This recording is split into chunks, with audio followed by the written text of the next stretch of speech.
আসসালামু আলাইকুম। সবাই কেমন আছেন? আশা করি আপনারা সবাই এই সর্ববৃহৎ প্রযুক্তির ব্লগ টেক নিউজের সাথে ভালোই আছেন। আজ আমি আলোচনা করব যে 5টি কাজ ফ্রিল্যান্সিং করতে না বলবেন, অর্থাৎ ফ্রিল্যান্সিং করার সময় যে কাজগুলোকে করবেন না। চলুন এবার আসল কথায় যাওয়া যাক। আমাদের কম বেশি প্রত্যেকেরই ইচ্ছা থাকে ইন্টারনেট থেকে কিছু টাকা পয়সা উপার্জন করা। সবাই আমরা সহজ উপায় খুঁজতে থাকি। অনেক সহজ উপায় রয়েছে, কিন্তু মনে রাখবেন, সহজ লাগলেও সেইগুলো কাজ। পরিশ্রম ছাড়া শুধু বসে থাকলেই টাকা আসবে না। এই জন্য আপনাকে সুনির্দিষ্ট কাজ শিখে তারপর ফ্রিল্যান্সিং করতে হবে। তাই আগে কাজ শিখুন এবং নিজেকে কাজের যোগ্য করে তুলুন, তারপর কাজ শুরু করুন।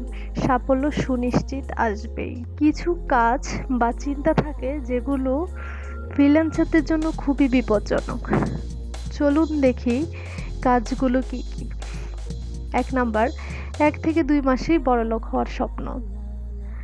মনে রাখবেন, কখনো 1-2 মাস কাজ করে আপনি বড়লোক হতে পারবেন না। মার্কেট প্লেসে প্রথম দিন থেকে কাজ পাওয়া। মার্কেট প্লেসে আপনার মতো নতুন অনেক ফ্রিল্যান্সার রয়েছে। মনে রাখবেন, একদম নতুন ফ্রিল্যান্সারকে কাজ দেওয়ার আগে ক্লায়েন্ট 10 বার ভেবে দেখে, তাই আপনাকে অবশ্যই অপেক্ষা করতে হবে। নাম্বার 3, ইন্টারনেট বিল নিয়ে চিন্তা। আমরা কত যে টাকা কত দিকে খরচ করি তার অন্ত নাই, কিন্তু যখন ইন্টারনেট বিল দিতে যাই তখন মনে হয় সব দিয়ে দিচ্ছি। একবার হলেও মনে করবেন, এই ইন্টারনেট ছাড়া আপনি কখনো ফ্রিল্যান্সার হতে পারবেন না। নাম্বার 4, ফেসবুক নিয়ে আগ্রহ। ফেসবুকের প্রতি আসক্ত না কমলে ফ্রিল্যান্সিং করার স্বপ্ন আপনার আস্তে আস্তে বিলীন হয়ে যাবে। কাজ শেখার সময় ফেসবুক, পিসি বা মোবাইল লগ ইন না রাখাই ভালো।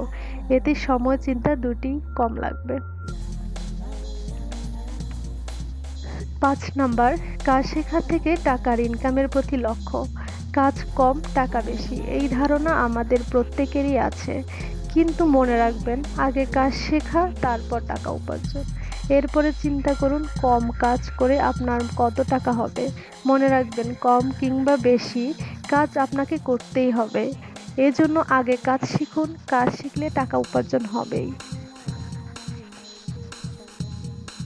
সাথে থাকার জন্য ধন্যবাদ। সবাই ভালো থাকবেন।